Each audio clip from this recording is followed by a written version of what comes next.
أعوذ بالله من الشيطان الرجيم بسم الله الرحمن الرحيم رب اشرح لي صدري ويسر لي أمري واحلل عقدة من لساني يفقهوا قولي Selamun alaikum wa rahmatullahi wa barakatuh. Inshallah, we will start with the 20th word. So this is a new word. We just finished the 19th word last week. And inshallah, we are starting the 20th word. So we are reading from the 20th word, which is page 253 of the words. First station. In the name of God, the merciful, the compassionate.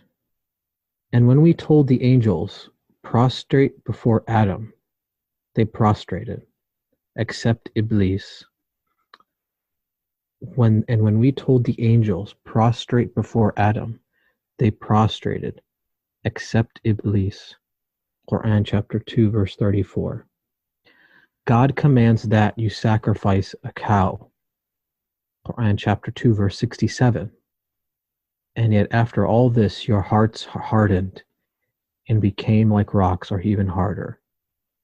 And yet after all this, your hearts hardened and became like rocks, or even harder. Quran chapter 2, verse 74. One day while reading these verses, 3 points were imparted to me from the effulgence of the Quran against the promptings of Satan. One day while reading these verses, 3 points were imparted to me from the effulgence of the Quran against the promptings of Satan. His suggestions took this form. He said, you say the Quran is a miracle and of infinite eloquence.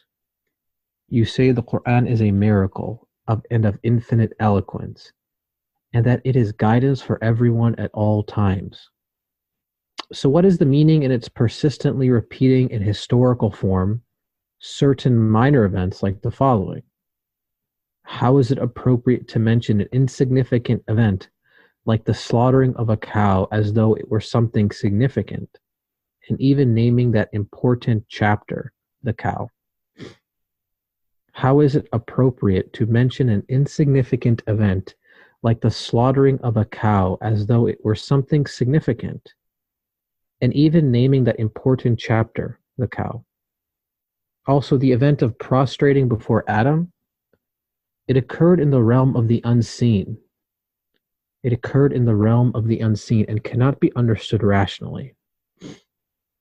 It may be submitted to and accepted with certainty.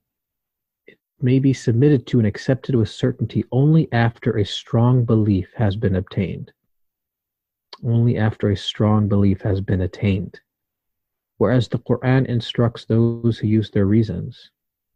Whereas the Quran instructs those who use their reason. In many places it says, so will you not think? And refers what it says to the reason. So will you not think? And refers what it says to the reason. Also, how is it guidance to show certain natural conditions of rocks to be important, which are the results of chance? How is it guidance to show certain natural conditions of rocks to be important, which are the results of chance? The points with which I was inspired took this form. First point. In the all-wise Quran are numerous minor events behind which are concealed universal principles. In the all-wise Quran are numerous minor events behind which are concealed universal principles, and which are shown as the tips of general laws. For example, he taught Adam the names, all of them. He taught Adam the names, all of them. Quran chapter 2, verse 31. This is the teaching of the names. This is the teaching of the names, which was a miracle of Adam before the angels because of his ability to be vicegerent of the earth. Which was a miracle of Adam before the angels because of his ability to be vicegerent of the earth, and was a minor event. But it forms the tip of a universal principle, which is as follows. It was the teaching. It was the teaching due to man's comprehensive disposition of countless sciences and numerous all-embracing branches of knowledge about the universe, an extensive learning about the Creator's attributes and qualities, which afforded man superiority over not only the angels, but also the heavens and earth and mountains in the question of the bearing of the supreme trust. This is the teaching of the names, which was a miracle of Adam before the angels, because of his ability to be vicegerent of the earth, and was a minor event. But it forms the tip of a universal principle, which is as follows. It was the teaching, due to man's comprehensive disposition of countless sciences and numerous all-embracing branches of knowledge about the universe, an extensive learning about the Creator's attributes and qualities, which afforded man superiority over not only the angels, but also the heavens and the earth and mountains in the question of the bearing of the supreme trust. And like the Quran states that through his comprehensive disposition,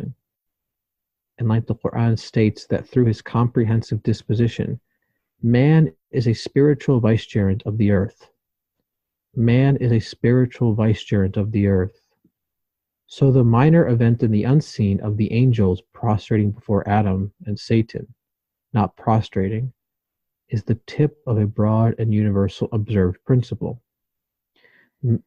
So the minor event in the unseen of the angels prostrating before Adam and Satan, not prostrating, is the tip of a broad and universal observed principle. These hint at an extensive truth which is as follows. By mentioning the angels' obedience and submission before the person of Adam,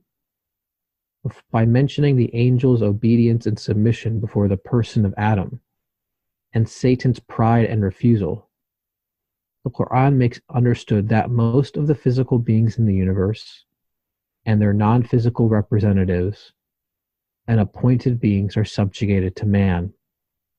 By making the angels' obedience and submission before the person of Adam and Satan's pride and refusal, the Quran makes understood that most of the physical beings in the universe and their non-physical representatives and appointed beings are subjugated to man, and that man's senses are predisposed and amenable to benefiting from all of them, and pointing out what a fearsome enemy and serious obstacle in the path of man's progress are evil matter and its representatives and evil indwelling spirits, and pointing out what a fearsome enemy and serious obstacle in the path of man's progress are evil matter and its representatives and evil indwelling spirits, which corrupts man's nature and drives him down wrong paths.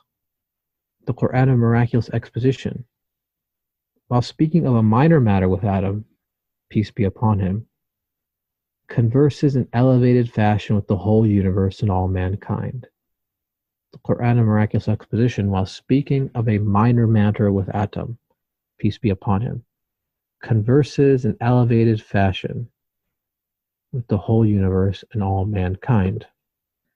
That is the end of the first point.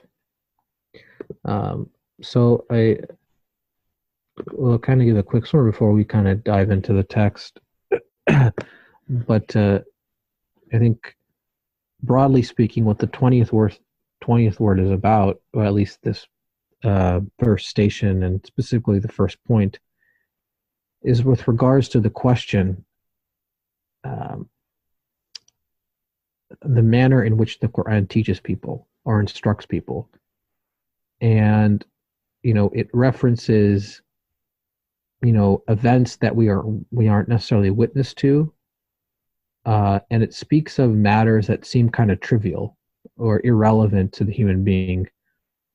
But it's the way in which the Quran teaches, because it's teaching, that's the miraculous nature one can say about the Quran, is that it teaches, all individuals archetypes, or as Nursi puts it, universal and broad principles. It's teaching principles through these events, through these occurrences, through these what appears to be, small matters.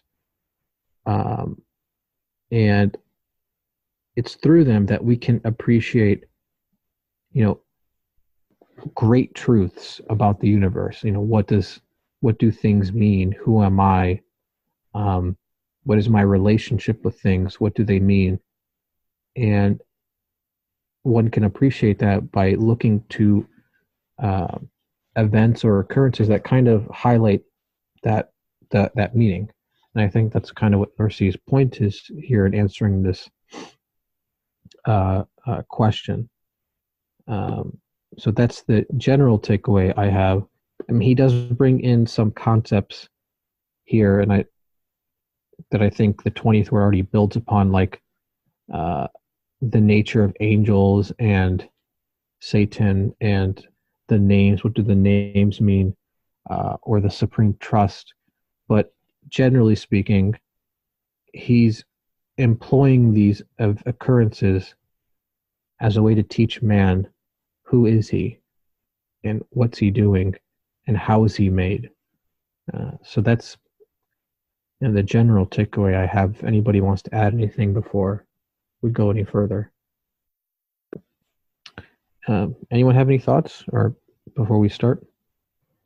Just one point, a small one. When we read these questions at the beginning, starting with, you say the Quran is a miracle and of infinite eloquence, I guess one point is, it's interesting, like he says,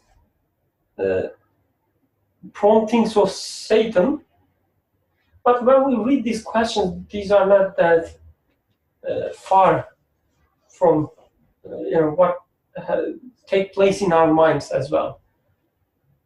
So whatever he's referring to when he says the promptings of Satan, I guess it's not something that external when it comes to these questions, like being confused or maybe perplexed with these historical references in Quran, not knowing where to place them, how to approach them, or this, as it says, the certain minor events, not knowing how they are related to myself, how they are related to my, let's say, age and time and place. I guess these questions are not that external. He's not talking about some questions that quote unquote some others ask, and these are not the questions that we trying to find answers so that we can convince some people, or we can defend ourselves against some attacks from outside. But rather, it's, I guess, more about what we think of Quran, what we think of a scripture. Going back to our long-lasting discussions for a few weeks, the 14th triplet of the 19th word was all about what Quran is and why there are these reputations and so on. Now, very relevant topic. Again, the question is there, what Quran is, what we think Quran is, and how we understand historical references or reference to minor events or reference to unseen events. Before it was reputations, now there's different aspects of the Quran. But I guess we should keep in mind that what we are studying behind all these is we're practicing our understanding of Quran, what it is, how we should approach the Quran. No, thank you. Yeah, I think I 100% agree with you. These are questions that, I have, and I'm sure others have. How does one read the Quran? What, in what way? What's the methodology in which one understands the Quran? Otherwise, and I agree with you. Then, what's what's the reason or necessity to be mentioning these matters that seem sort of trivial or beyond my ability to perceive them, beyond my perception. I never, met whoever these individuals are or experienced these occurrences. But really, if you think about it the way Nursi's presenting, he's personalizing the Quran in this section, making it personal and pertinent to the reader. So, anybody have also any thoughts? Yeah, go ahead. No, that's a very good point you're bringing about how the message or the questions relates to every individual human being, and you're right about how everything can be the description or the explanation that at least I'm getting here, how he's trying to put it like you as a human being can relate to that on a personal level. Right, because last week we did discuss something about look at the sun, the way, it introduced how scripture or guidance is talking to human beings, right? And now it's going a little more detailed kind of explanation building upon that first of all, human beings are not left alone to without any guidance of sorts, right? So because we are given, if we understand that we are given existence, definitely we are in need of being guided, right? So, and look at how, at least the way the scripture is presenting by mentioning at least what the, simple events that, may seem like very minor. And again, even looking at the sun in the previous week's discussion, it looks very minor. If I'm looking for guidance, this kind of statement says, yeah, okay, so what does this do for me? Knowing that, okay, look at the sun, or hey, look at the, the cow, for example, having a chapter named after it, or talking about rocks, or even harder, and not to mention, that is a little more needs more understanding about the prostration of Adam before Adam, the prostration of Iblis, and the angels were told, we told the angels prostrate before Adam, and they prostrated except Iblis. So what does that mean? So that needs a little more detail. But then again, the very simple matters, as the question is asking or suggesting, that why does the Quran repeat things and talk from a historical fashion? For example, if we take Adam to be a historical figure, so what's the reason for scripture, or if we understand that it is guidance for mankind and human beings, why does it mention about the historical facts?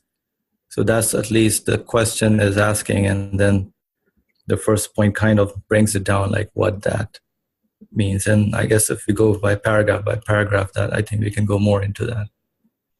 Yeah, thank you for that. Anybody else want to add anything before we continue? Okay, so he mentions, and I think we're going to explain, he'll go into them, but he mentions 3 verses from the 2nd chapter of the Quran. The first being, as Asim was saying, and when we told the angels prostrate before Adam, they prostrated except Satan. The other one being, God commands that you sacrifice a cow, and which is in reference to, not that he brings it in here, but is in reference to the story of Moses and his people. And the third one being, and yet after all this your hearts hardened and became like rocks, or even harder. So the first verse he's going to address, I think, is the one before, about regarding prostrating before Adam. And the question, is interesting.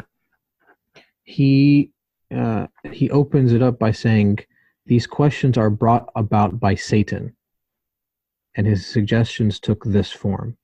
It's interesting that he says that because, one may perceive questioning to be okay, but he makes it that it's a sort of influence from Satan, not because he has a question, but I think because those questions may try to seed doubt in his heart regarding the truthfulness of the Quran, and how he addresses that sort of doubt is by taking the question and answering it for himself. And it's interesting, he said, as in it being Satan, I guess, said to him through his suggestions, the Quran is a miracle. You say that the Quran is a miracle. So it's interesting that Satan, in a sense, is saying that you consider the Quran to be a miracle, whether it's true or not, and of infinite eloquence and its guidance for everyone at all times. So these are not satanic claims, these are human claims. They're Nursi's claims, and that Nursi's come to that conclusion. He considers it to be a miracle. He considers it to be of infinite eloquence and guidance for everyone at all times. These are his conclusions regarding the divine speech. And the question is making him question those, that his assessment of the Quran fundamentally, which is, I think, interesting how he begins that. Does anybody, any thoughts on that, or am I misreading that? Well, very good. This is a very good point you're bringing up, actually. I'm really intrigued that Satan is asking this question and then making the author of this book doubt about some of the conclusions he holds to himself. And that tells me, like, as a human, everybody has doubts, and doubts are really good because that helps you question and do your further investigation, right? Because at the end, human beings want to be satisfied and they want confirmation. But doubting is one of the steps that one can go through. No, this is continue on. It's amazing. Yeah, I think I agree with you. I don't think doubt should be looked upon, but you're right. It's a point of investigation. I think Faraz had his mic open. You were going to say something? Yeah. I think it's a very interesting point that you raised, and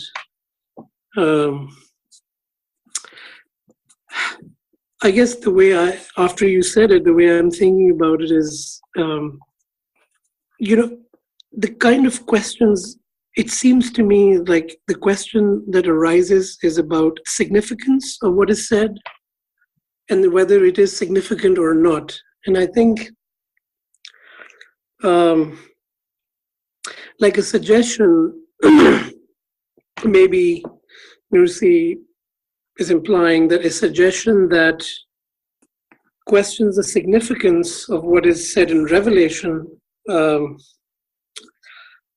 is ultimately saying that what is of significance is what you already think is significant, and the criteria for what is and is not significant, which is ultimately the question of purpose and meaning. The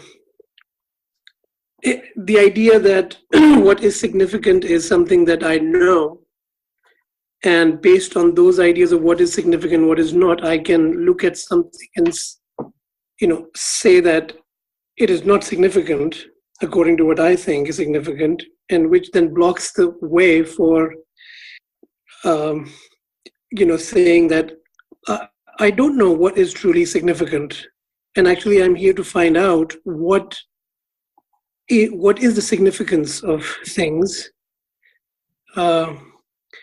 And so in that sense, one could say that the idea that my own, pre-existing idea of what is to measure significance. The criteria for measuring significance is something I already have.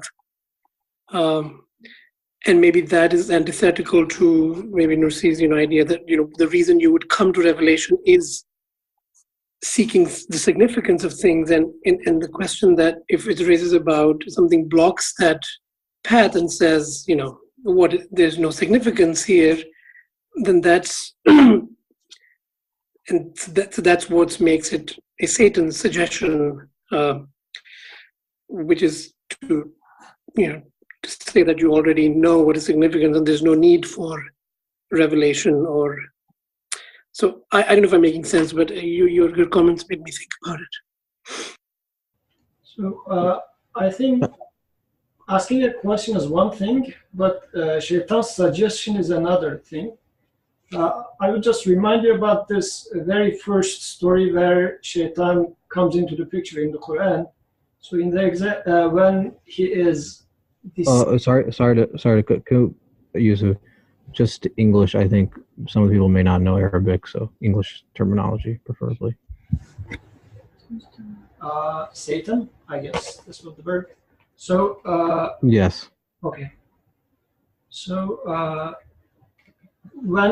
this story of creation, when Adam and Eve was in the paradise, then Satan comes and makes a suggestion to them, saying that eat from that tree. Your Lord didn't want you to eat because you would become like angels or become eternal. So this is really hinting us the nature of suggestions of Satan. So Satan comes up with a sometimes deliberately, sometimes hidden in a hidden way, with false statements, like in this question here. I mean, half of this paragraph is false statements, and the other half are questions, but questions are based upon those false statements. So, like it is saying that repeating in historical form. For example, there's this assumption Satan is in a hidden way just pushing under the rug, saying that this is just a historical thing. Why is Quran repeating things in those history to me? So if it was in the other form, like, is this really a historical story? This would be a proper question. But if you ask it like, this is certainly a historical question, why does Quran keep repeating to me, is a satanic suggestion here, or at least Nursi is taking this as satanic, because it is based up on a false sentiment. And as far as I understand from Nursi's writings, Satan is the representative of non-existence, like baseless claims. And this story being a historical thing is a baseless claim. So Satan is coming up with this baseless claim, or just pushing it under the rug, hiding it, and building something on top of it. So if you take the question serious without questioning the basic assumptions of the questions, then you will find out that it doesn't take you anywhere. This is what happened with Adam and Eve. They took the suggestions of Satan as if it is correct, because the Satan suggested them, saying that if you eat from this tree, you are going to become eternal. So they thought that it was true. So they tried, assuming it to be true, they tried and they realized that it was baseless. The claim was baseless. So same thing we can do. I mean, although the author is not doing it in here, we can take it as a historical story, as Satan does, and we will realize that, yes, actually Satan is telling the truth here for the second part of the question. There's no point of repeating a historical fact to me, even if it's a historical fact. Therefore, once we realize the meaninglessness at the end, then we should go back and question, well, wait a second, what was this initial suggestions, initial assumptions in the question? This is really the part that we should be making use of. So just I would like to highlight the difference between a positive question and like a Satan suggestion sort of a question. Because you could have also asked the question in a different way. So why Quran is saying this sort of a thing? Is it really a historical thing that it is speaking, or is it meaning something else. This would, for example, be a positive question. It wouldn't be including doubt. Although I'm not saying that having doubt is something bad or anything like that, but again, I would say that. You will say that, okay. But the thing is, this is not the only way. So, for example, if I would like somebody to learn something, or if I'm going to make a point to someone, I don't have to play the Satan. I mean, the same topic could be conveyed in a positive question as well. This is what I'm trying to say. So, I was trying to say something relevant. Not sure how similar, but probably similar. So I felt this similar way when Asim said the doubts are good. So we should have doubts. They help us to have a better, like a firm belief. So there's one aspect of this, I guess I definitely agree. Like to get some answers, you start with questions, definitely. But the way I understand what Yusuf said is this is true as long as our questions serves as a means to the answers. Like if they are there because we trying to get some answers, then yes, the questioning is the way to go. Like without questioning, you cannot have answers. That's at least practically we know that. Without making observations, you cannot come up with inference. Without making some, asking some questions and so on, you cannot invent something or whatever. Like the practical life tells us that no question, no answer. But at the same time, question could be, I guess, could mean something else, which maybe, I don't know, doubt, maybe some other word. So please help me. What's the word I'm looking for? But I guess there are also kind of questions which are not, let's say, helpful. Like they're not helpful, not in a way that, they give us instability, so we should stay away from them. But no, they're not helpful in terms of getting an answer. Because first and foremost, they're not posed to get an answer. So just like the promptings of Satan here.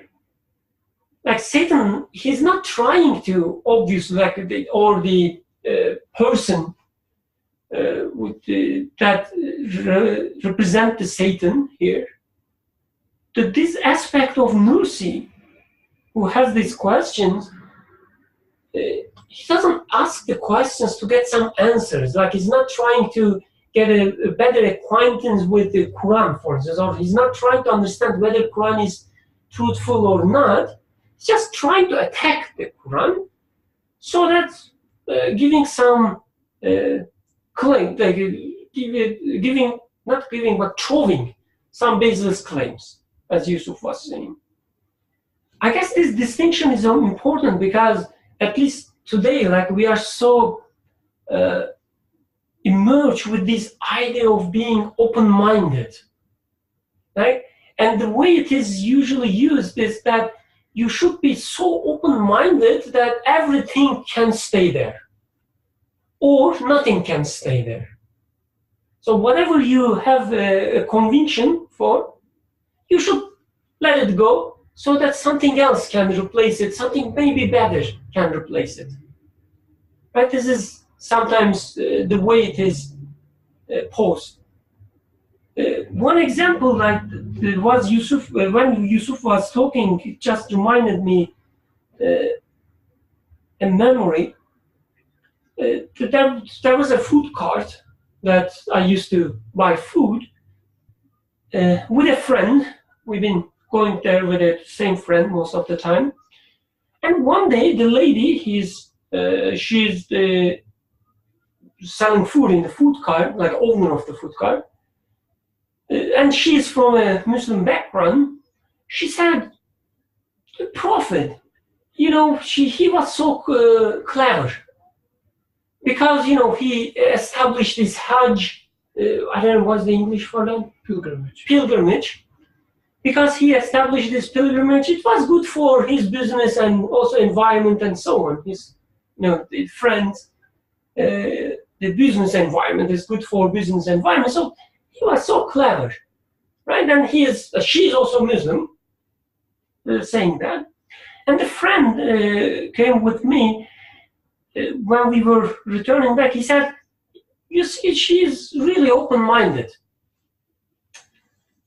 I was like, I'm thinking like what she said, that whether it's even slightly fit with the history, like the facts, because we know the pilgrimage was there even before the Prophet.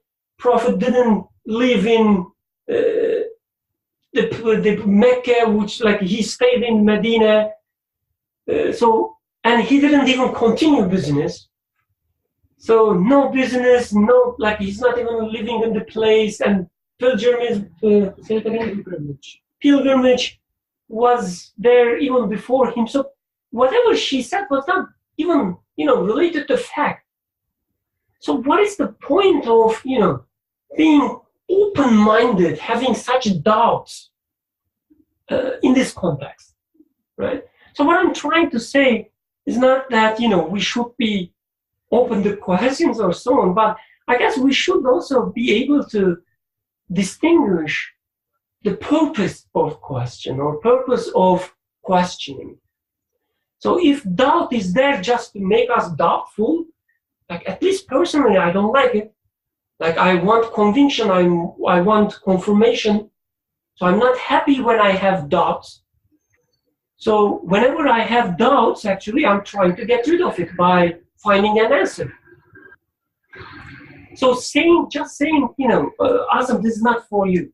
Please don't get offended. But just saying that doubt is good, I guess by itself, it's like it's not complete. Because again, like I'm not happy with the doubts. This is not my goal. I'm trying to get rid of my doubts by finding answers. And yes, it is true that whenever I have a conviction, doubt is there, the question is there. Like I'm not denying this fact. This is our nature. But not because we should stay in this state, because we should find some answers. And if doubts or questions, if they do not serve for us to find any answers, I guess they just, as author says, promptings of Satan. And if anybody would be interested, now we are studying 20th word. And almost for the first time, Nursi is now bringing up verses of Quran, studying them like this. He didn't mention them. At the end of 19th word, he started studying them. And in the 20th word, now he is opening up sort of a methodology for how to study verses of Quran. That's the almost first time we are seeing it. But before coming to here in the 15th word, he was mentioning another verse of the Quran as if out of the blue. And that time it was like stoning of shooting stars that are stoning devils. This was the verse that he was studying there. So he laid up in the first part of the 15th word, he laid up the theoretical background for how to study this specific verse. But in that context, he was establishing the idea of angels and the heavens. But at the addendum of this one is a really interesting example of what we have been just talking. Addendum of 15th word, yes. So in there, the question, as if there is a question that the Satan comes up with. A second small objection of Satan. No, the addendum to the 15th word, which is page 198. I will just read the question because if anybody is interested with the rest of it, but I guess reading the question is going to make the point more clear. So he says, at Ramadan, he was listening to the Quran being recited in Bayezid Mosque in Istanbul. Suddenly, although I could not see anyone, I seemed to hear an unearthly voice which captured all my attention. I listened with my imagination and realized that it was saying to me, you consider the Quran to be extremely elevated and brilliant. Be unbiased for a minute and consider it again. That is, suppose it to be man's word. I wonder whether you would still see the same qualities and beauty in it. So he's posing the question like that. And then Nursi says, yeah, I considered it as such, as if, because in the question, the Satan is saying that, be unbiased, consider it to be the speech of man. He says he did it. And then he realized that all the beauty and enlightening that he receives from Quran gets into darkness immediately. Then what he is following in there is he is deconstructing the question itself and seeing that there was this the unbiased part in the question was not a proper thing to do, actually. I mean, he found out that taking the question as a true question was the trick. Instead, he should have questioned the question to see if the question was really a true question, or was it based on some false, baseless claim, which was approach Quran as if it is, be unbiased, which is followed by, that means take it as speech of man, which is totally being biased for the opposite. So this is why I guess that question in there was also a suggestion of Satan, because it was based on a baseless claim. Well, there's one question from Fariha and then Faraz and then Abdurrahman. Fariha says, I don't understand the difference between positive or negative question. I guess this was your terminology. So, between positive and negative question, isn't a question a question if it is genuine? And Faraz says, yes, Fariha, I agree, a question is a question. Either it is a real question, either it is real for the person asking, or it is not. Abdurrahman says, a negative question has no value, it is whispering. And Conley says, a question can have a negative intent and still lead to an answer. Would you like to say something? Maybe just to clarify what I meant by, I was trying to explain what I meant, maybe the terminology was putting people off. But by negative question, what I'm meaning is the premise that is used in the question is baseless, but the question part makes sense.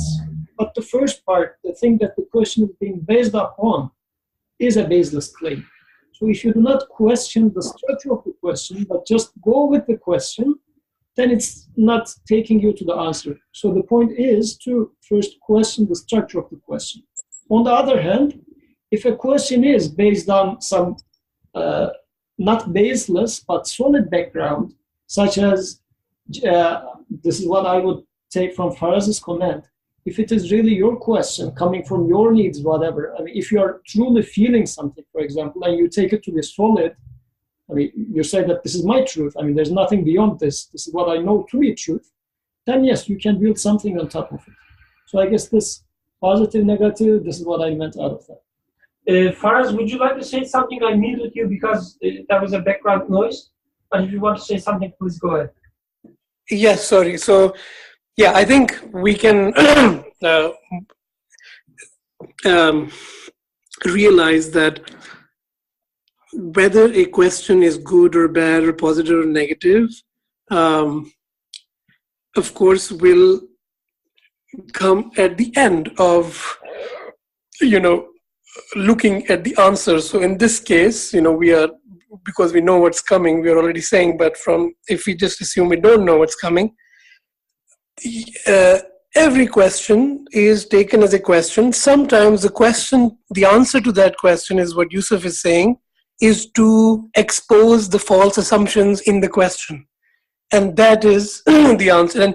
And if you're able to expose those false assumptions as false, and that becomes clear and convincing to everyone, then at that point, looking backwards, you can say, oh, this question was not a good question, or there was something wrong with the question, and that is the answer I've gotten. So it depends your location, from where you're asking the question. All questions are good questions. And after you've answered it, some answers are the answer that the question was based on mistaken premises. And now the answer is that the question was wrong. But so it depends from which position you speak. So, and I think we all understand that. And so there's no need to, I guess, dwell too much more on it. What is really interesting, I think, in the text is what Yusuf, was kind of saying and assuming because he knows what's coming, but the idea, this historicity of the events that raise the question of their insignificance. Why mention these significant small things? And I guess the answer of the author is, is interesting in the way it very begins, calls this is, universal, and then gives an example of the implication of saying it is universal. So when I say that a text has something universal, and I want to just actually refer to what he said. He says, through this minor incident, it expounds with an elevated miracle a universal principle, which is essential instruction in wisdom for everyone at all times. So this now is a big claim. This is a big thing, that it is saying that a mention in Revelation, anything in Revelation, whether I find it significant or not significant significant enough, the first response he gives is everything is a universal principle is expounded through minor incident. So he called it a minor incident. He doesn't start by saying, no, it's not a minor incident. He's going to say, yes, it looks like a minor incident. Okay, you say it's a minor incident. Okay. And now I'm going to explain something to you, after which you will come back to the beginning and you might be able to say, oh, maybe it's not really accurate to call it a minor incident after all, because it bears this meaning. So I think instead of getting caught up in the whether it is minor really, whether it's a good question, bad question, we can see in the following paragraph where the analogy he makes and what he comes to, how he understands what this prostration of angels and what I as a human being ought to understand from it as an essential wisdom, essential instruction in wisdom, and whether as a human being everyone at all times, whether I'm man, woman, whatever, can I see that wisdom? Can I feel that wisdom? Can I say, oh, this is wise? I learned something that I can say is wise. So all my concerns about whether the question is bad or good or not will find its answer after I have looked through the answer and say the so-called minor insignificant incidents, does it really, as Nursi is claiming, an essential instruction in wisdom? Is it? If I see it in the end, then I will say, yeah, this question was, not a good question, but still useful because it, like somebody said, I forget the brother's name, that maybe it was a question that was rooted in a ignorance or, but it leads me to realize why the question is not, valid, and there is essential wisdom in this, in the thing that the question was about. The question was asked, questioning the significance of something, and now I found a really big wisdom in it. So I think what I would really like is to get to that wisdom instruction and see what I, just as anyone, feel about it. Instead of thinking about intentions of people who ask questions and doubts, and those are, I guess, different subjects. We could get to the essential instruction. I would like to go in that direction, but of course, it's up to people. Jazakallah khair. I think Abdurrahman had his Sorry hand up. for interruption. I seen the Abdurrahman raising his hand. Yeah, I was going to ask him to speak. Oh, sorry for it. Go ahead, please. Hi, can you hear me? Yeah, go ahead. I lowered my hand because I didn't have well-formed thoughts, but I'll just shoot and see what happens. I agree for the most part with what Faraz said, but I definitely think there are bad questions that you shouldn't even bother asking. Like, that's the part I want to disagree with. And I'll just give examples for myself because I guess there are some questions that aren't even based on reality. And maybe this is very obviously bad questions for some of you guys, so you don't think about it. But like some questions I've had, or I used to have, were like, what if there were, let's say, 10 gods, and these 10 gods like came into like a little, made like a little community, not a community, but like, grouped up together and then selected one of them, and then what made one of them the god, and there was order or something, or then there was harmony because there were only one of those gods was leading. Just really ridiculous questions that you can't validate. You have nothing to base it on. There's no evidence. You can't it's completely pointless questioning. And I still had this question. And then, thankfully Yusuf Abi kind of like kicked it out of me because you say you have to base it upon reality. Another question I could have is, let's say the Quran, it wasn't actually sent down by Allah or God. It was actually by aliens who knew humans very well. And they completely picked out everything. And then, they used advanced technology to know how the oceans are going to be, the mountains or the suns, they have all the miracles in the Quran, the mathematical miracles, they made it all up, So again, this is another question I had. And then at first it seemed very scary to me. It's like, oh, am I really believing in God, or is this really possible? But I guess the thing to realize, which is probably obvious for most of you, is that you need to base your questioning on what you can experience and the evidence, like what you can actually feel, what you can understand. And at some point, if I see that there's a sun right there, or if I see that I exist, I guess I need to come to the conclusion that yes, I exist, and I shouldn't be questioning that I exist anymore because I came to this conclusion, and that any more questioning on this point is probably just whispering. I hope that made some sense. No, that's I think kind of everybody's been highlighting that point. At least from what I take away from this entire discussion is, as Yusuf was saying, at least in the example of the Quran, when you approach it, do you examine it for its own claims? For example, the Quran says, I am the absolute speech of the creator of the universe. So do you examine the Quran based on its own premises to determine whether that must be true or not?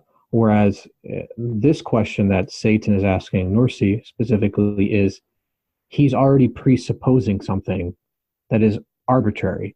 He's saying these are insignificant events. Well, one really can't say whether they're significant or insignificant. At most, one can say if this speech is the absolute word of the creator of the universe, then he must speak with significance. So I must examine it in that sort of lens. Is this what the speech really is? So I think I would, that's how I would understand a positive question. Whereas, I think Barakan was saying, somebody once mentioned it to me, but people have they have become so skeptical that they, in a sense, worship skepticism itself, and that they take skepticism as their arbiter of truth. Well, there can be no truth, which is in itself a truth, and that's kind of the circular nature of skepticism, or being skeptical itself. So I don't know if that answers some people's questions, or at least that helped me summarize kind of the discussion thus far.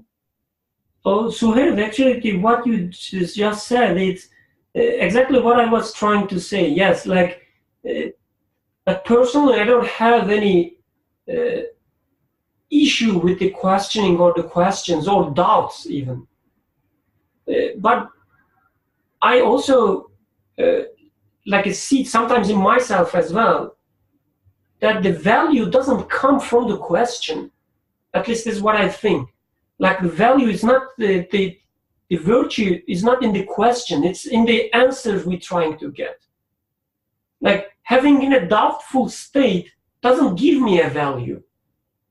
Being in a doubtful state is something I'm in, like this is my reality. I like it or not, I'm in a doubtful state. I like it or not, I have these questions, sometimes stupid, sometimes clever questions. And just having these questions doesn't have any, let's say, value in itself. It becomes useful or it becomes meaningful when I try to find answers to questions. So that's this being skeptical and the value of being skeptical that I'm, let's say, arguing against. Yes, like this, being skeptical sometimes is a state I am in. Like I find myself being skeptical of something. But I don't think just because I'm in such a state, I have a more value than someone who's not in a skeptical state. Possibly he or she found her answers, and she's not skeptical right now. Just because I'm skeptical, just because I have some questions, doesn't make me any valuable than, someone who doesn't have questions at this moment. So again, like my issue is not per se with the questions. It's about the values we give to the questions. As long as the questions serves me to find an answer, to give me a wisdom, give me a guidance, that they are useful tools. If they keep me away from wisdom or if they keep me away from guidance, then I wouldn't say, having questions is, always good. So you should always have some doubts or questions. You have to stay in a skeptical state because this is the only truth, that you cannot find answer to anything. I guess that's the objection I have. I guess just one small thing to add. I am assuming when Asim was saying that doubts are good, questions are good. This is, of course, none of the things that we are speaking in here are absolutely true.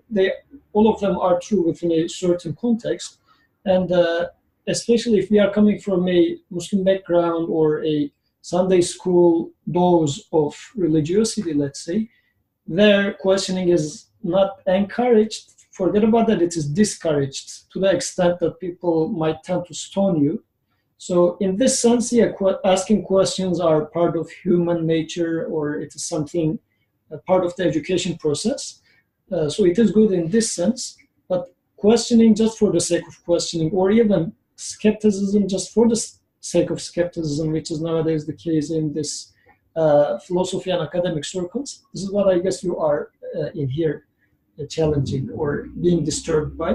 So just to locate them in their places so that you don't sound like you dislike questions at all, like a Sunday school teacher, or vice versa. Conley, I guess, was trying to say something. Yeah, Conley and then Asim, I think, both had their hands up. I just wanted to say, I think what Asim was saying earlier is not that I don't know how many of anyone sees value in questions just for themselves. I mean, there's no real value in being befuddled. But I think what he was saying is, here's a question, an opportunity to know more. So I think you're really saying the same thing. Well, Asim, were you going to add anything? I saw your hand up. Yeah, so no, thank you. This is very helpful, all the comments.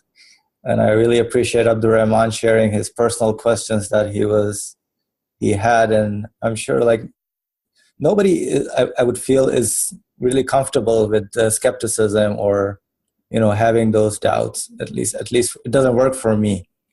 Even in the industry I'm in software engineering, for example, I like to solve problems. If there's a problem I cannot solve, I don't feel comfortable at all. And same thing in my human questions, they bother me. I need to know, why am I here? I need to know, what am I doing here? And I need to know, like, who made me? So these are, questions, any question, even though, they are there, whatever the classification may be, but, as everybody Conley said also, and I know for us really highlighted it to the point that, it's a start. It leads you somewhere, right? I mean, the problem I see, or the danger in like staying with that doubt or question, is when you don't really search anymore, or you just accept or try to stay in that doubt and just be kind of like condition yourself in that uncertainty or in that skepticism, which is not really being true to your human being, or you're true to yourself.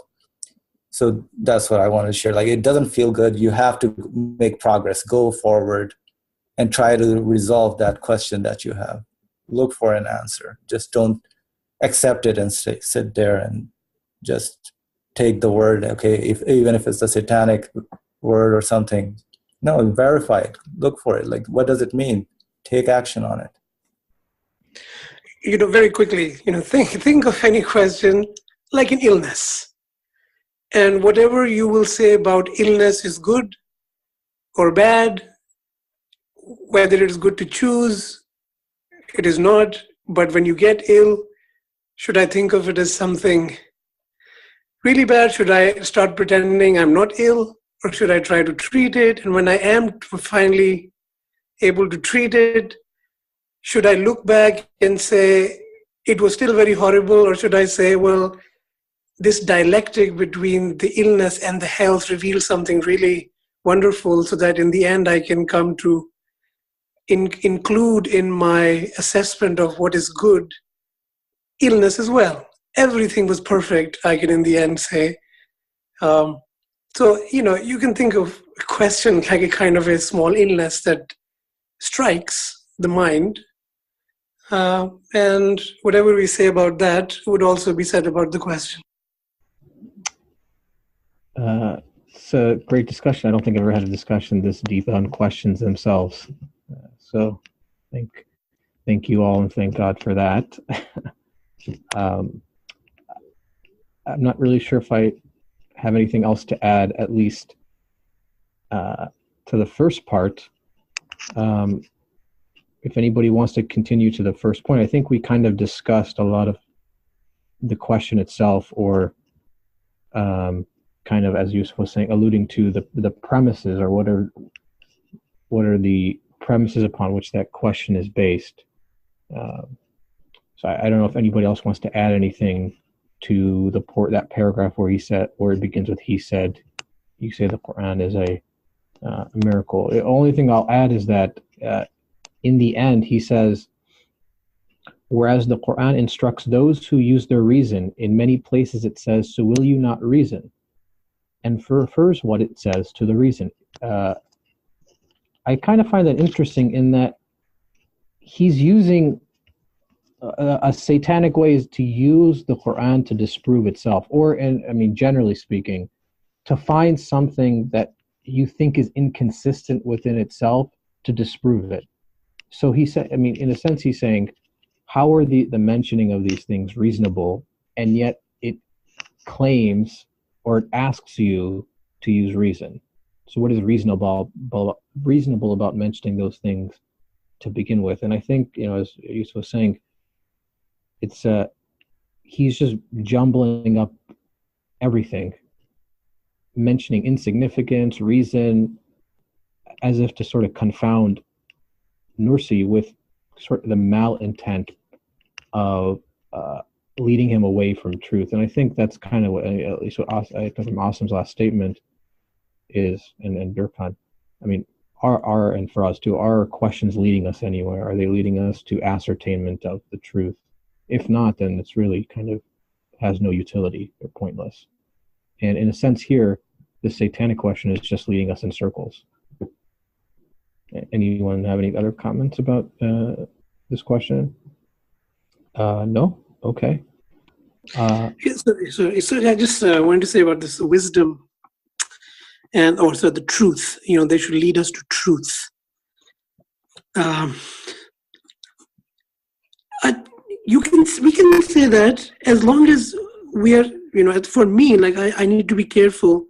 If it is truth that I already know, then this whole exercise of going from the question to the answer and whether it will take me the truth,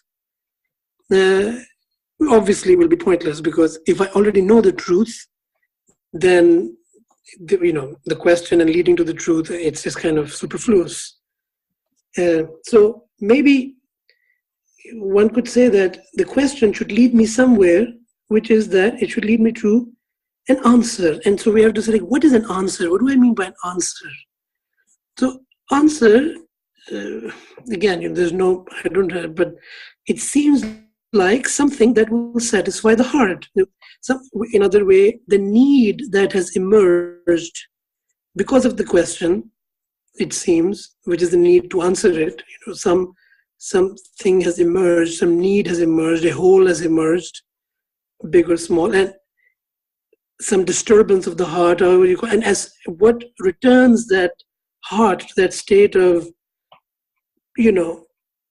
peace. Another way of saying, maybe the world, some aspect of it, the world or life, there's a question about something, so that there's a element that it doesn't make sense as it is perfectly, and maybe what the truth we call truth, or the answer, is something that should restore. Now, that restoration to peace might come by, for example, revealing some problem with the question, whatever form that answer, quote unquote, would take. It should be, if we call it truth, and it should lead us to truth. That truth is not something that I should start with saying, I know what that truth is, because then whatever so-called answer that I'm finding, it will be kind of an anticlimax or boring. It will be like saying, I already knew this, or nothing new here. And so, we want to be able to say, that this is, I hope that it's clear that, when we say that it's going to lead us to truth or wisdom, it means something out of place temporarily will fall back into place, about the world, about the meaning, about how I feel. And so I should look with anticipation of, how is that going to lead me to something, and then whatever that answer is, the truth of it would be that, would be the same as the guidance of it, the same of it as if it does make things back fall into place and satisfy the need, then I can say, this is the truth. So it does, this was this is what I've come to, is truthful. It satisfies. Well, yeah. So I guess preserving the human element, or how it resonates within oneself, is important as well. I think that's what you're alluding to, if I understand it correctly. The answer itself. So if no one else has anything to add here, I guess we can go to the first point. So the first point begins, in the all-wise Quran are numerous minor events behind which are concealed universal principles, and which are shown as tips of general laws. For example, he taught Adam the names, all of them. Quran chapter 2, verse 31. So in a sense, I think, Nursi is acknowledging that, and I don't know what it says in Turkish, what he means by minor. Is that the right translation? But at least what I understand from minor events are that, at least to the human being, they don't appear to be sort of cataclysmic, major happenings in the world that sort of shake the foundation of the world. I think that's how I understand minor to be. Not that they're necessarily insignificant, as the questioner was posing, as Satan was posing. He's not saying they're insignificant, he's just saying they're not, earth-shattering. At least how I understand this phrasing to be. But Suhail, just because you asked, I guess you're right when he says minor. I guess he's comparing, like he used the word juzi, which is the opposite of kulli, like which the kulli is the universal, kind of like looking to everyone, every times or whatever. So I guess the minor here refers to an event which took place in one person's life at one time, so it wouldn't, let's say, applicable to myself. It doesn't have to applicable to myself. As you said, it's not about being significant or not, but it's being, let's say, applicable to everyone at every time or not. Well, like that's what I would call significant. So that, I mean, you can use different words, but I guess the idea is about particularity and universality, and what is the difference between it? Between the difference is that particular means it's relevant for somebody else, so it's not important for me. And to say that it is universal also shouldn't mean it's important to everyone, but not really me, but everyone else. The whole point, I think, is to say that it is universal laws, it means when I read it, I ought to read it as something that has something significant for everyone at all times, which is like me, as I'm reading. So I should read it for myself and see I expect significance and meaning in it for me. So I mean, we can take issue. I don't see the big difference between significant and kulli, because I mean ultimately it comes to same thing. So I would say yes, like for the sake of argument, not for the sake of argument, but in this context, I would agree with you. Just but you could say, for instance, it's significant for him, but it's not so significant for you. So I guess it's still significant, but not for you. So that's the reason I said maybe the significant is not the right word for here. But if you want to say, I will look at from my perspective, and if it is just particular to him, I would call it as insignificant. Yes, I would agree, yeah.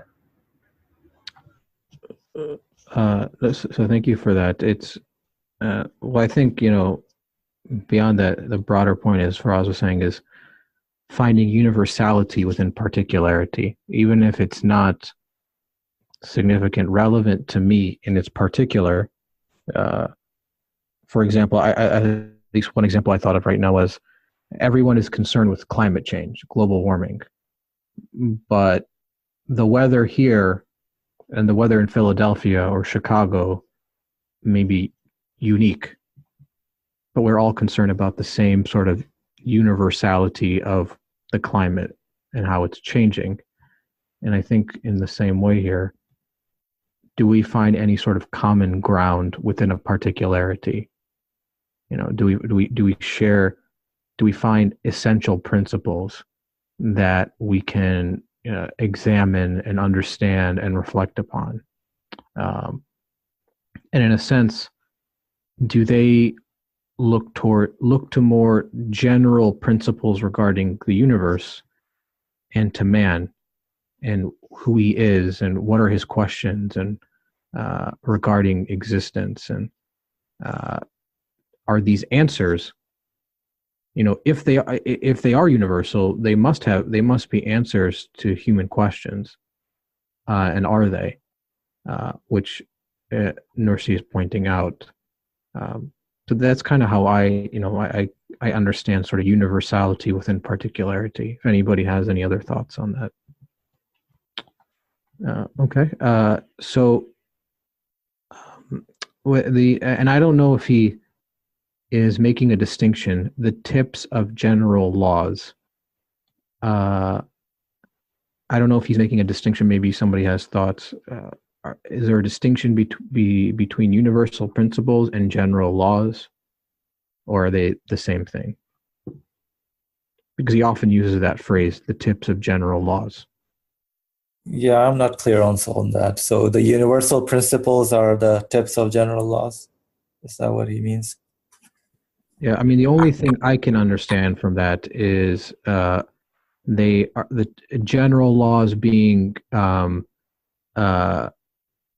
the principles that emanate from the creator himself, or they're absolute in a sense, but I don't know if that's what he means. I'm sorry to jump in like this, but I think I personally find this a good moment to go into the heart of the text that is to follow, that I take to be something very, and I just took the liberty to read ahead, or, we already read it.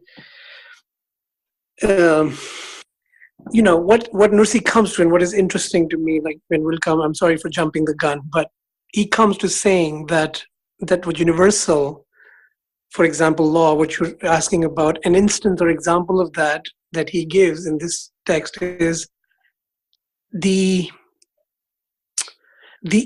universal ability of human beings to perceive the qualities of existence, to be able to perceive them and respond to them. And it's in the paragraph, where I'm referring to the lines where he says, man's senses are predisposed and amenable to benefiting from all of them. And them is physical beings and their non-physical representatives.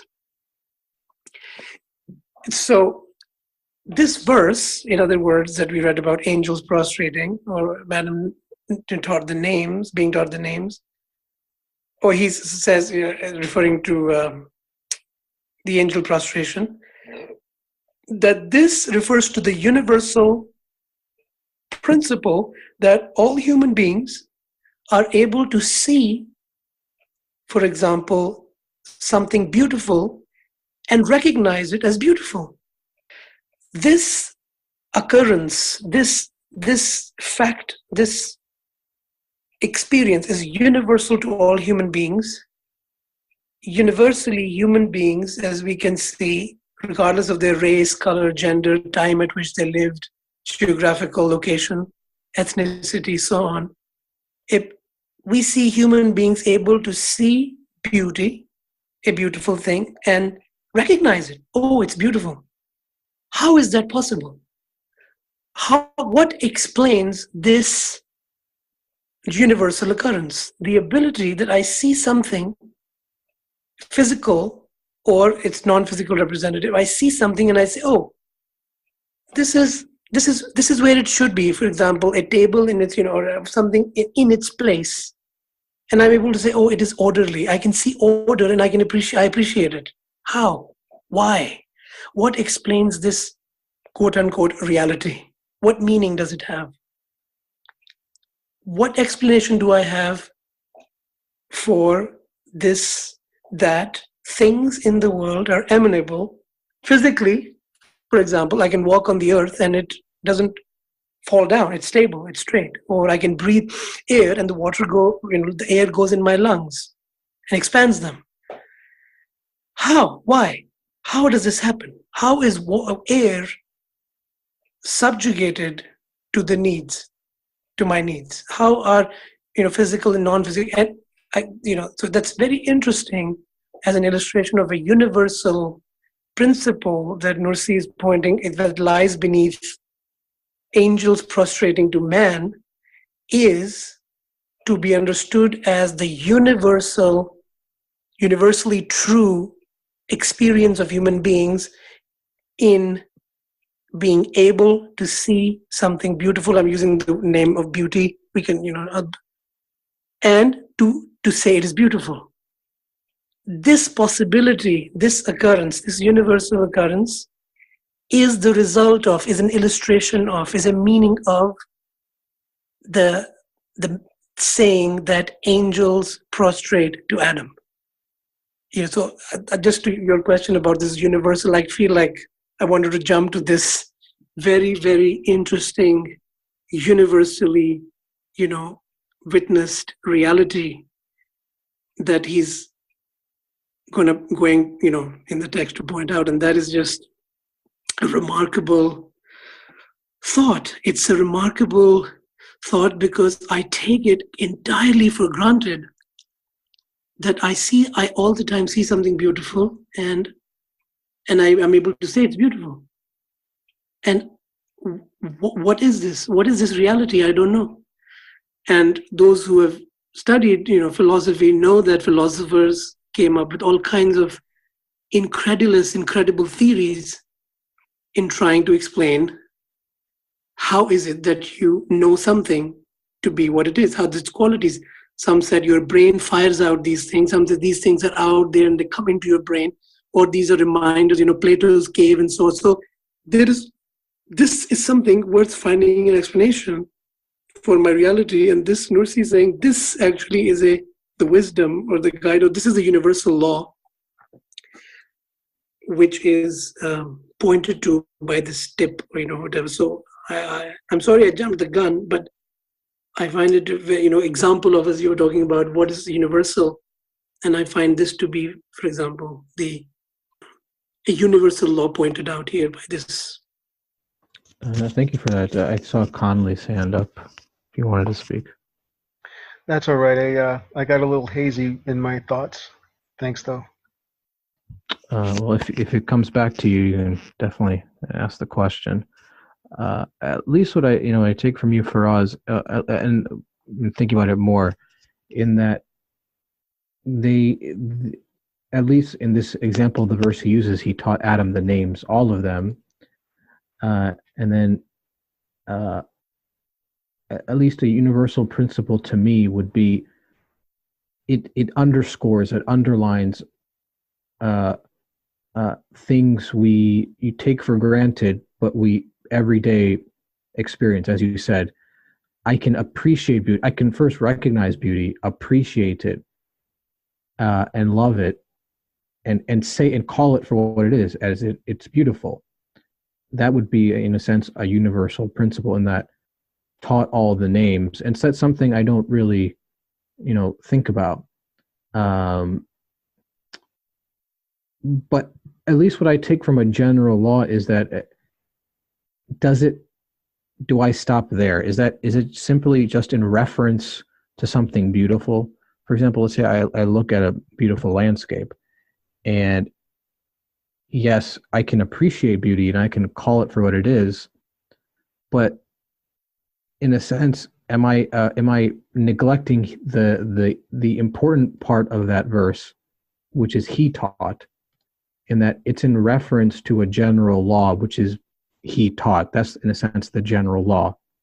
And in a way, that references the Creator's attributes and qualities, as you were saying, that he is the one that must be giving me the ability to recognize, to not only to make something beautiful, but for me to recognize beauty and appreciate it. And I think that's kind of the next step, just beyond the names themselves. To me would be incomplete to just stop at a universal principle, because an example I would give is, in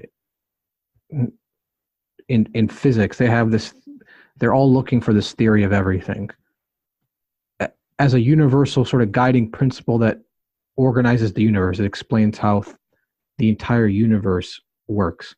But in a sense, I think that the reason people ask that question is because it references a more general law, in that the human being wants to recognize that there is order and describe that order. Like it satisfies a human need that things not only are orderly, but their explanation must also be orderly. And it doesn't sit well with someone when they aren't able to reconcile two incongruent sort of theories about the world. And I think that's kind of at least how I understand what Nursi is saying here.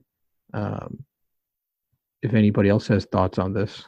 So I think this just the introduction of this first point is showing us a methodology, teaching us a methodology about the language of Quran.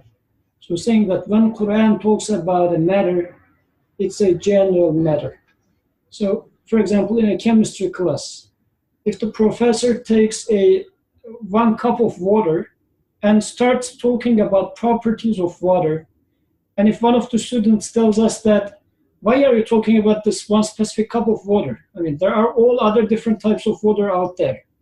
So, but you're just showing us this water. We have been examining this water, and what am I going to do once I go out of school? The professor would say that I am just telling you about the water, the properties of water in general. I am just using this as a sample.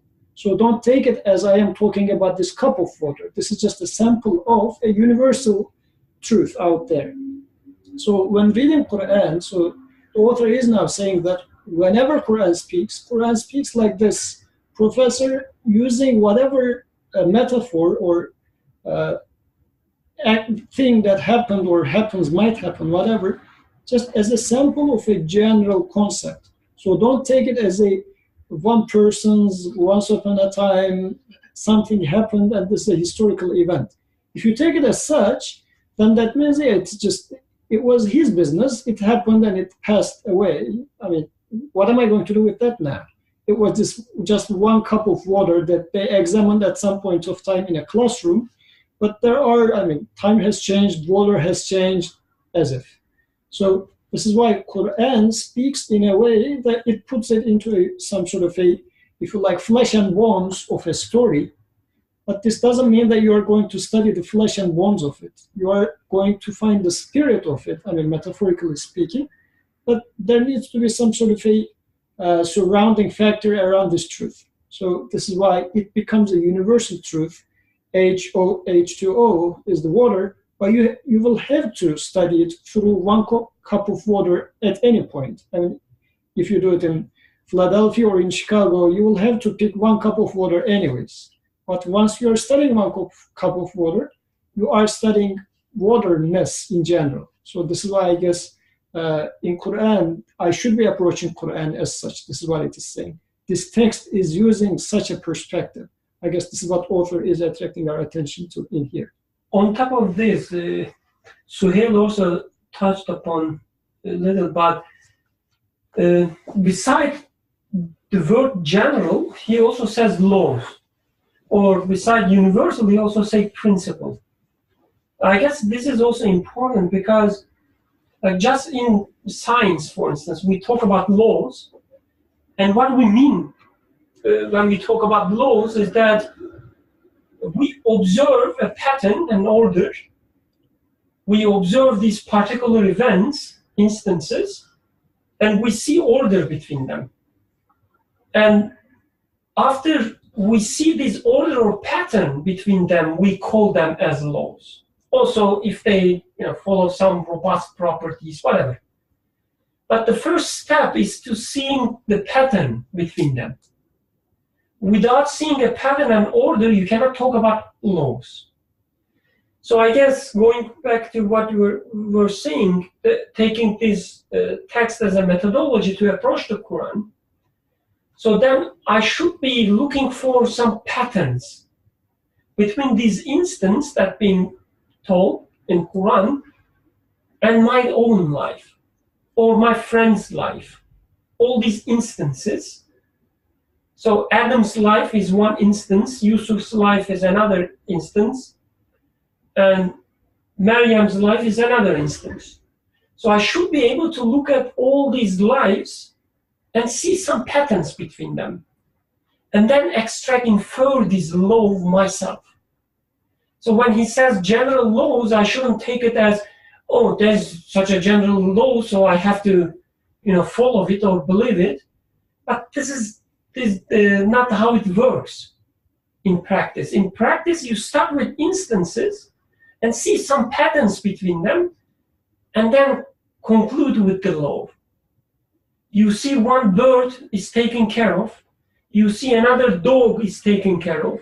You see your mother taking care of you, and you say, my creator must be taking care of everything. He is the one who takes care of things. So this is what I understand from law. Yeah, I know. I wonder if, and I can't remember the exact verse, or maybe it's Nursi that says it, where he says the spirit is I guess a divine law, I think, or something along those lines. Or the Quran says, he breathed his spirit into man, or he says Jesus is the word of the creator. In a sense, to me, that's what I understand from law, is that does it reference, who does it reference? As you said, my creator is taking care of the universe, everything in the universe. Not just a particularity, not simply just a principle that things are being taken care of. That would be a universal principle, but that my creator is taking care of the universe. That would be the law, the general law, that overarching sort of umbrella with regards to being taken care of. And to me, that's, I think, really the importance here, in that, one can say he taught is the general law.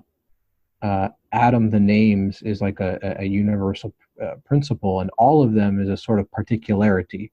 Everybody, as you said, has a particular experience with something.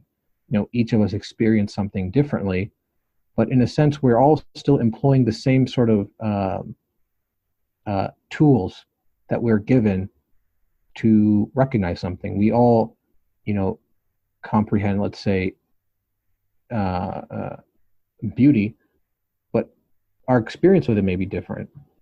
But the law is the same, is that my creator is making things beautiful and is giving me the ability to recognize and appreciate beauty.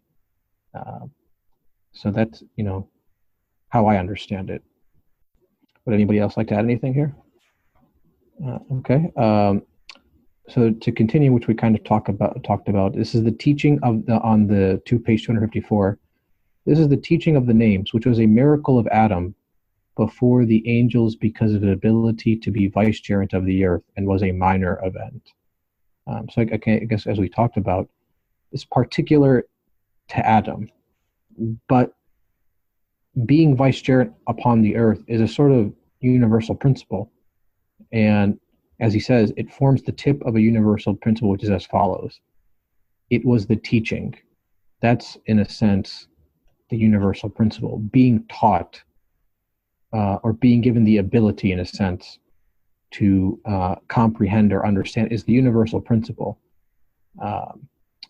Due to man's comprehensive disposition of countless sciences and numerous all-embracing branches of knowledge about the universe, and extensive learning about the Creator's attributes and qualities, which afforded man superiority over not only the angels, but also the heavens and earth and mountains in the question of bearing of the supreme trust.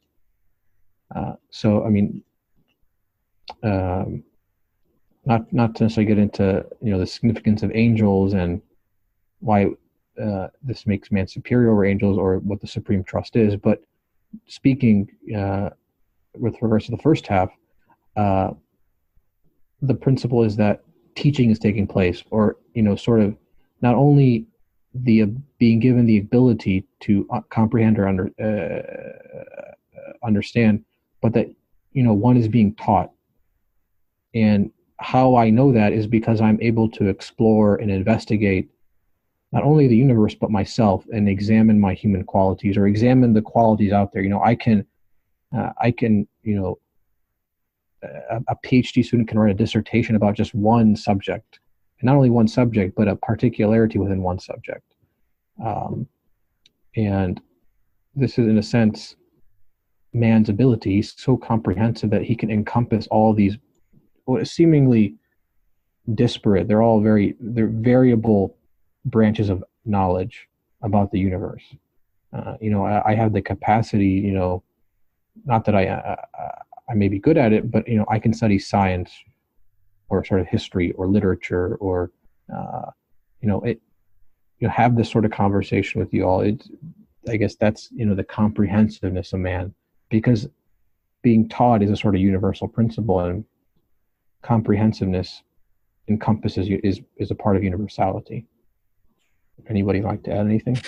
So yeah, thank you, Suhail. Thank you, and everyone. So this is where now, like, I am seeing like an alternative description of reality. Because another description of reality is that a child is born, he goes to school, and he learns from the books, and this is what the scientists have discovered.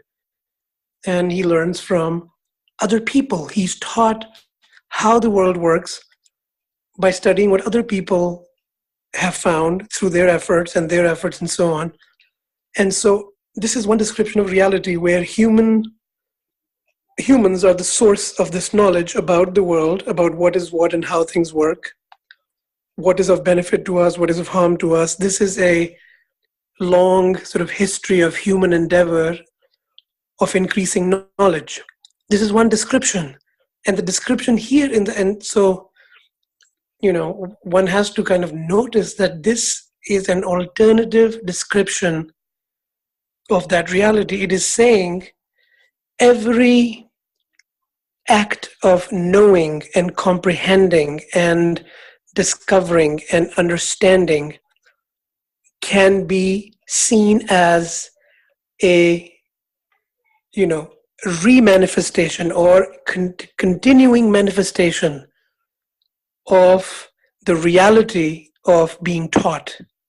That at all times, my ability to learn something does not come from the book that I read. It cannot endow me with that ability, or it doesn't come from my brain or my education or mastery of this or that subject or understanding of its working and its benefits is not something that is coming from my teacher or their brains or the books. This is the Adam being taught manifest in the world. This is an alternative description of reality. That is not how I am used to seeing reality at all. My grasp over chemistry is a result of my teachers teaching me chemistry and scientific discoveries about how things work.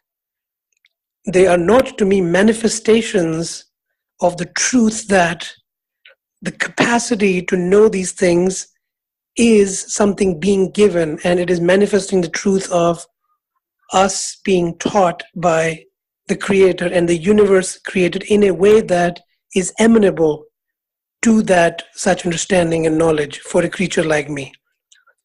And so, it's a completely different description of reality. And to really, I guess, the force of it to me strikes home the more I can understand the unwisdom in myself of the other description that and the wisdom of this description shines forth more if I understand and experience the alternative. So, this is really interesting. It's interesting you bring that up, and I'll just say one thing. I just saw, I think, Berkan's mic open, but, people say, you learn, belief, or you learn something. Really think about it, the brain is just a lump of flesh. So, is a lump of flesh really learning anything, to be honest? And in a sense, that sort of paradigm makes everything external to the self, as if you have a sort of external acquisition of information. Even belief takes that sort of tone, which is in a sense ridiculous, because how can flesh and bone really learn anything, to be honest? It's just there's no difference between life and death as it pertains to the body. They're the same. But sorry, go ahead, Berkan or Yusuf. Jazakallah khair. I think what Faraz just said is really important. I just realized something about the text when he said this, like seeing this as an alternative description of the reality.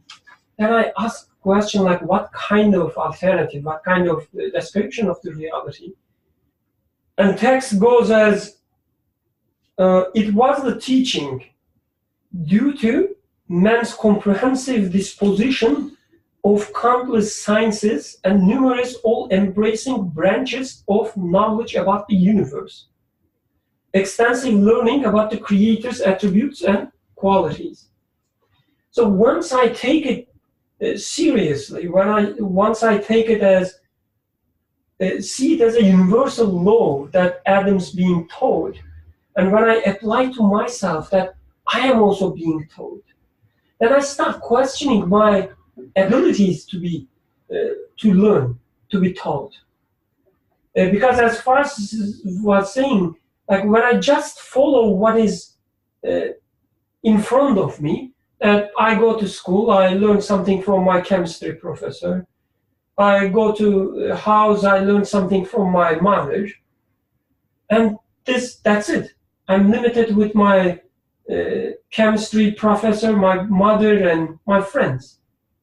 But when I take it as a universal law that I'm being taught, and when I make it so universal, like in the real sense universal, that I'm being taught by the creator of the universe, then I realize that my capacities, my potentialities are limitless.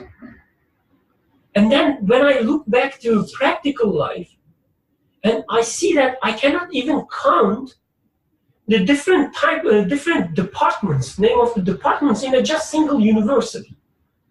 Just look at, just log into websites of any mid-scale university and look at the academics, whatever. Like the section they list their departments, like you will be amazed. Hundreds of departments teaching you all these different kinds of sciences.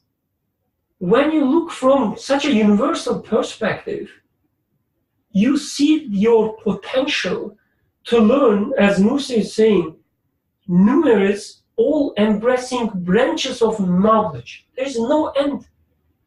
So it's not about my professor, it's not about my mother, it's not about my friends anymore.